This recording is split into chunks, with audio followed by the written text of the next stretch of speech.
Oh, ik liep veel kilometers, mijn beide voeten gaar. Het kostte pijn en moeite, maar zelfs dat was geen bezwaar. Ben dankbaar dat ik mocht zweten, maar één ding maakt me zuur. Uiteindelijk liep ik meestal van het kastje naar de muur. En de weg is lang, vaak recht of vol met bochten. Dat weet ik zelf heus ook wel, na al mijn barre tochten. Ook dat het te vaak plenst of stormt en is de finish niet nabij. Lopen is net het echte leven, sprak de filosoof in mij. Hardlopers zijn doodlopers of een soort van levensmoed. Hardlopers zijn doodlopers en die gaan nergens meer naartoe. Vroeger zei mijn moeder, jongen, kijk toch voor je uit. Loop niet zo te dromen, straks lig je op je staart. Oh, had ik maar geluisterd, want ik viel en brak mijn bips. Wekenlang moest ik toen poepen door een gaatje in het gips. Hardlopers zijn doodlopers of een soort van levensmoed. Hardlopers zijn doodlopers, die gaan nergens meer naartoe.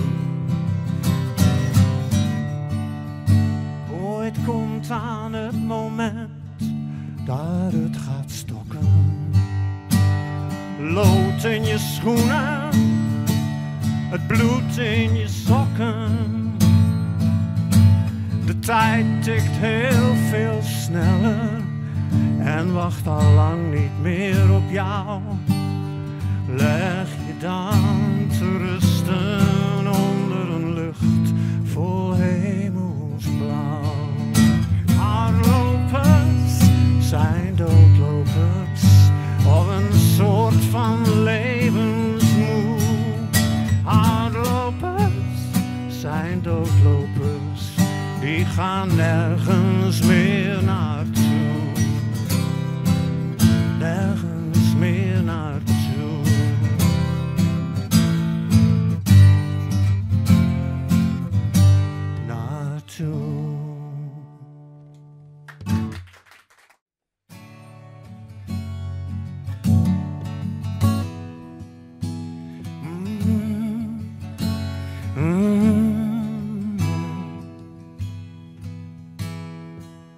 Oh, mijn vader fietste naar zijn werk en kwam pas laat terug. Maar de wind die blies aan in zijn rug en wachtte hem dan op. Oh, mijn moeder schrok de gangen schoon en ging heel vroeg op pad.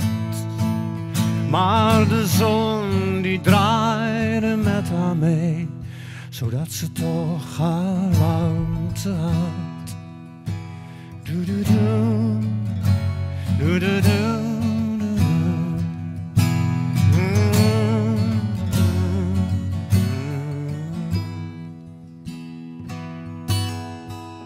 Oh, ik strandde vaak op weg naar school, bleef dan hangen bij een sloot.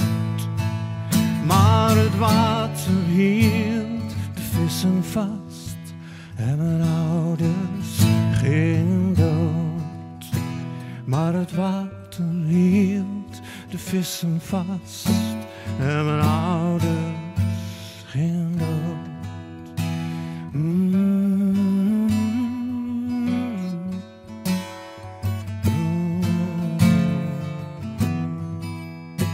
Da da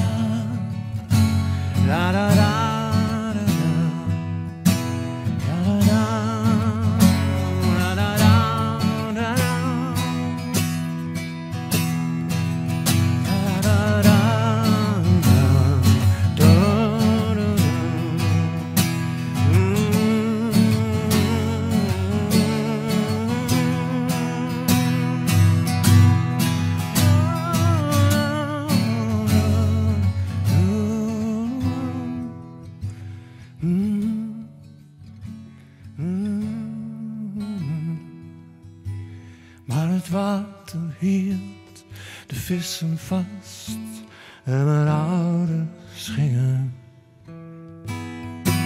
Maar het water hield de vissen vast en mijn ouders